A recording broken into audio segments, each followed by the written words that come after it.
Hi. Today, I would like to talk about the second pillar in the Book of Joy, and that is humility. Humility is something that's a little bit hard to pin down, especially for me. I had someone that said he was working on being confident but humble, and I adopted that as my mantra. I want to be confident, but also humble. And I think there's a great balance to the two of those. When we think of ourselves as special or better than, that's what causes anxiety and stress in our lives, because then I feel like I have to perform, I have to know it all. When we meet the people on a human level, we remember that we're all the same. My dad and I used to get into some great debates, some not so great, but my dad was really well read. He was in World War II, and he was in an apprenticeship after the war and during the war to become an electrician. And he started his own business, and I was so in awe of him starting his own business. And he was quite the entrepreneur, and my mom did all the books and ran the business and paid everyone and did all of that stuff. And my dad hired a couple of his brothers who were also electricians. Not a good idea, by the way, but it was also the Depression after the war. And when he did stay in Germany for a couple of years to help rebuild the infrastructure with the electricity and whatever. But when he did come home, mom and dad got married, and it was, as I said, the Great Depression. And so it was really tough being an entrepreneur and running your own business, just kind of like it is right now. And I remember as a kid, even, I don't know, maybe 5, 6 years old, farmers paying us with potatoes and chickens and meat. And we were never poor, but I remember my mom saying, that's not going to pay the electric bill, or that's not going to pay the heat bill. And so my dad would have to go out on Saturday mornings and beg the farmers for money, and they didn't have a lot of money either. So we got our milk free, our butter, we got all the food we wanted. We were never hungry. We had a wonderful garden. My mom was an amazing gardener and baker and cook, and um, she canned everything and all the things that moms did in those days, and was a great baker. As I said earlier, she just loved making desserts. But my dad was also very well read. He just read everything he could get his hands on, and he loved a good debate. And the joke in our house was, never wrong Claudie, always right Connie. And I had a middle sister that was much smarter than I was, and she really got into the debates because she wanted to be right, and so did my dad, and so did I. And so I have some of that in me, and I know that, and I have to be careful, because always being right is not a good thing. You can lose friends that way, and many times I was wrong. My dad would work very hard to prove when he was right, and like I said, most of the time he was, but he also could, it could be interpreted as a know-it-all or a bragger. And I work really hard at not ever wanting to come across that way. But I do want to appear to be confident, because I am with most of the things that I do. That doesn't mean that I'm not scared about doing some things, but I do feel like I have quite a bit of knowledge, partly because of my age and because of where I've been. And that's why I enjoy coaching in the career and grief area. I did lose a job, and I was downsized, and I know what it's like to pivot and have to start over. I've had 7 or 8 different careers, as most people have, but I was really lucky because every one of the jobs that I had, I either created or it was really a good fit for me. And as I said earlier in a video, I was teaching in the alcohol and drug program and was a counselor there at the college. And our son was killed by a drunk driver. So I could no longer work with students that were picked up for drunk driving, because it was a very young person himself, a college student, who hit and killed our son. And so I just couldn't, it wasn't fair to them or to me at the time. So I took a different job. And so I know what it's like to have to switch careers. And so I love working with women who don't enjoy their careers, don't want to get up in the morning because they hate going to work. And I can help them identify their purpose and their passion and their strengths. And I've developed an online course around that. And I'm working with an HR director and a headhunter, and we have some really good, juicy material in there. So when it's all finished, I'll be posting the link and stuff about that. The other thing is that I had some really good counselors and people that helped me get through the grief of losing our son. And I learned very early that 9 out of 10 marriages end in divorce when you lose a child. And the biggest reason is because you grieve differently. And my husband and I certainly grieve differently, but the good thing was we made up our mind that that was one thing we were going to work on, was saving our marriage. We had 2 other children, and it was very important for us to keep our marriage together. And there were some bumpy times, but we made it and we worked through it. And so I feel I can help other grieving parents work through all of the issues. I definitely know the stages of grief. I know what brought me joy and what helped me get out of the depression, and I can help others with that too. So I also work with grieving parents.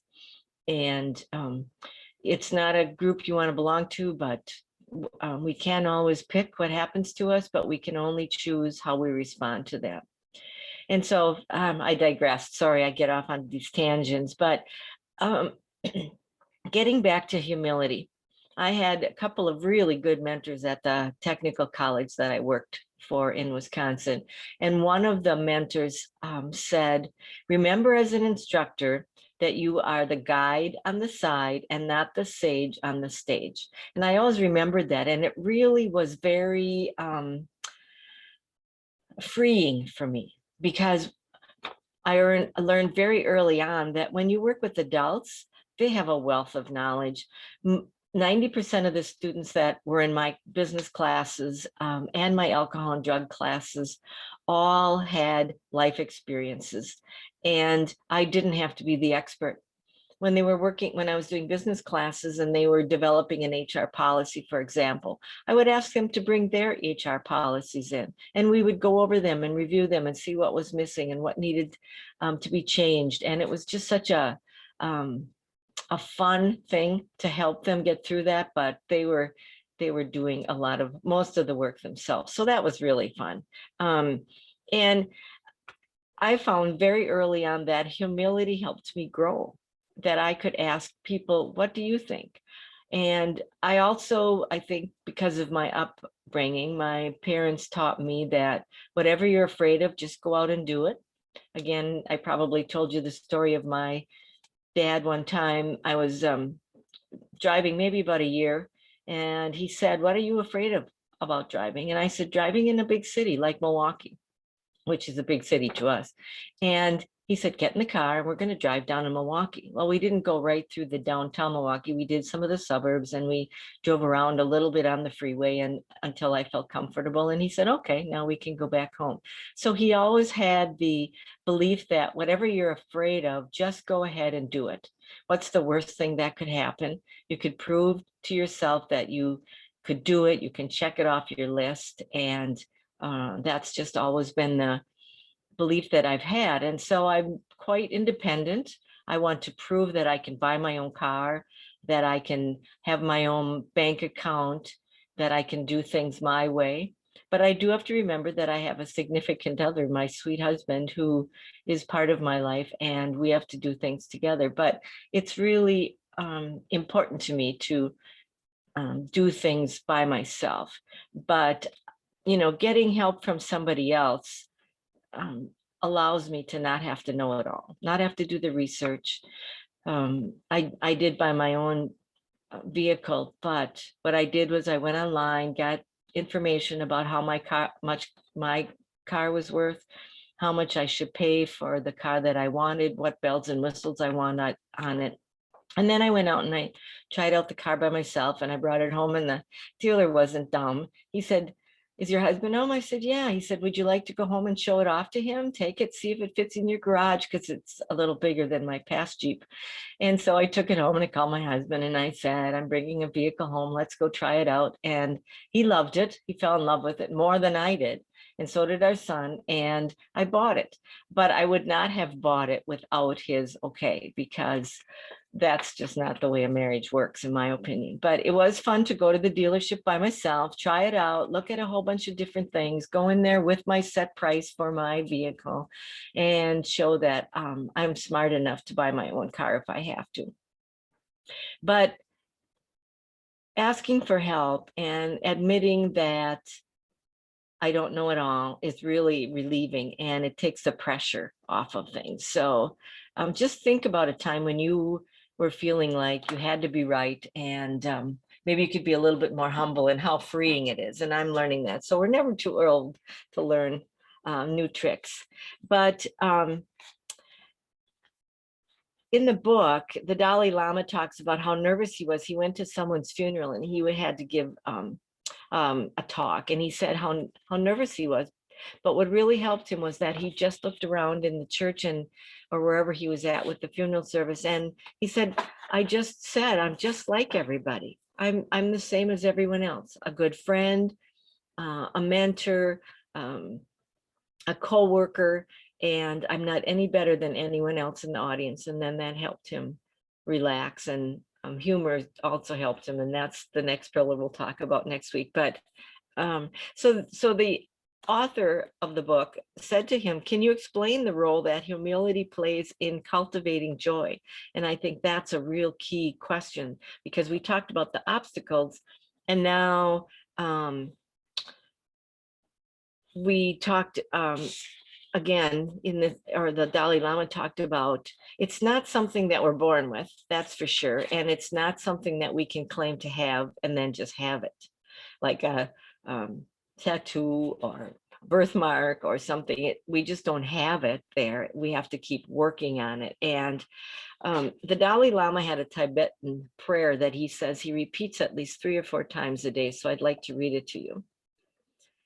The Tibetan prayer is, which is part of the mind training teachings that he goes through.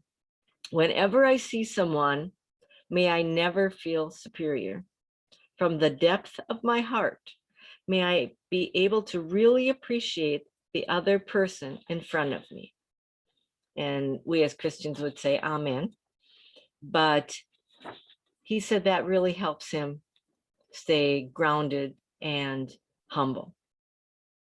And the first pillar, as you remember, is perspective. And he says, when we have a wider perspective, we have a natural understanding of our place in the great sweep of all that was and all will be. This naturally leads us to humility and the recognition that as human beings, we can't solve everything or control all of the aspects of life. We need other people. And my independence certainly kicked up during the pandemic, because I had to decide what I could do by myself and what I needed others for. I tried to stay connected by Zoom and phone and whatever, but it was really a time when I felt I could grow my business. I could do a lot of things by myself. I didn't need a lot of help, but it's also very lonely. And so I'm working really hard at getting back into asking for help. The Dalai Lama also says, humility is the recognition that your gifts are from God, or I would say the universe or higher power, or just being out there. And this lets you sit relatively loosely to those gifts. Humility allows us to celebrate the gifts of others, but it does not mean you have to deny your own gifts or shrink from using them. That phrase really helped me, because I love to help other people. That's why I'm a coach. That's why I was a social worker. That's why I worked in hospitals and clinics. It's in me to help other people. And that's something I will do until I no longer can. It's why I started this business as the last phase of my life, or maybe not the last, we'll see. But I do so enjoy working with people. There's nothing that gives me greater joy than to see people develop their action plan, follow through, find the career of their dreams, or work through their health issues or whatever. And I don't tell them what to do. I give them some suggestions and some resources, and they decide. And that's just so fulfilling. I just can't stop doing that. It's just something in me. And so that's a little bit about humility. I don't want to go on longer than 20 minutes or so, but I do want to, in the back of the book, it's really great. And that's where this has been the most helpful for me, is they talk about overcoming the obstacles to joy. And most of it is relaxation and breathing exercises. So every week I'd like to go through one of these. And at the end, when I've covered all the 8 pillars of joy, I'll go back and do a video just on these alone. But tonight I'd like to talk about focus and stress relief, and it's a breathing practice. So what I'd like you to do is find a quiet place where you can just practice consistently. For now, we'll practice it here, and then you can take it on as your own. And you can always go back to this video. But I'd like you to find a physical place, a room, a corner, a cushion that you can really signal into your body and into your practice and be by yourself. So I'd like you to sit comfortably. I have this little cozy area in my office with this little screen behind me, and it blocks out everything, including noise and distractions, and my messy art studio behind me. And what I'd like you to do, if you're sitting on a cushion or a chair, just to lean slightly forward, away from the back so that your back is straight. And if you have back pain, just adjust accordingly. And I'd like you to put your feet on the ground and sit solidly in your chair. Bring your shoulders down, relax your jaw and your tongue, because those are all places that we hold stress. And then I would like you to close your eyes or keep them slightly open in a restful position. Place your hands gently on your knees or in your lap and focus your attention on your breath. I taught you the 5-5-7 breathing in another video, but I'd like you to breathe deeply in through your nose as your belly expands, as a jug of water fills from the bottom, and your lungs should fill last. Hold it there and then let it out. Make sure you leave it out from the top of the lungs all the way down.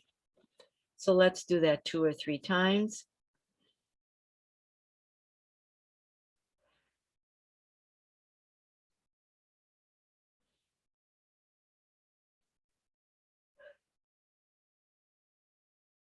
And just continue to breathe in and out very slowly. And on each inhalation, you can think in, and on each exhalation, you can think out. You can count each breath if you like, if that helps you. And I'd like you to count out 5 to 10 breaths and then repeat. And if you lose your focus or your mind begins to wander, as minds do, just gently bring your attention back to your breath. And counting helps you block out. So if you count to 5, hold your breath for 5 and let it out for 7. That will help you stay focused. And I would like you to do that for 5 to 10 minutes. And then you'll be able to extend the time as you practice. I try to do it for 15 minutes at least once a day. And if you're feeling particularly stressed, you can imagine each breath bringing in calming, cool air and spreading throughout your body like a white light. And then as you release your breath, you can imagine the stress leaving your body from your neck, your shoulders, your back, your tummy, or wherever you tend to hold stress. And you hold on to it, maybe in clenching your fists or your teeth or your jaw. And just with the breathing, think stress goes out of your body and calm air comes in. So I thank you. Practice that as much as you can. Practice humility this week. Keep track of when you feel you've been pretty humble. And we'll talk about the next one next week, which is humor. And that's a fun one too. Take care.